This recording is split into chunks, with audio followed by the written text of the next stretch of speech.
ఎన్ని గొర్రెలున్నాయి? 100. బోధకుడా, వాటిలో ఒకటి తప్పిపోతే ఏం చేస్తావు? నేను దానికోసం వెతుకుతాను. 99 సంగతేంటి? నేను వాటిని విడిచిపెట్టాలి. నేను ఆ ఒక్క గొర్రెని పోగొట్టుకోలేను. నువ్వు దాన్ని కనుగొంటే నేను దాన్ని నా భుజాల మీద వేసుకుని ఇంటికి తీసుకొస్తాను. బహుశా ఒక చిన్న నాట్యం చేస్తాను. అతను ఎప్పుడూ తప్పిపోని 99 గొర్రెల కంటే ఒక గొర్రె కోసం ఎక్కువ సంతోషిస్తాడు. కాబట్టి వీరిలో ఒక్కరు కూడా నశించడం నా తండ్రికి ఇష్టం లేదు.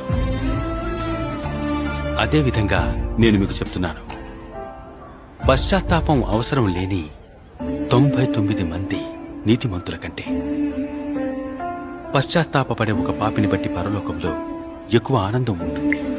మంది కొరకు నీవు పోలేదు.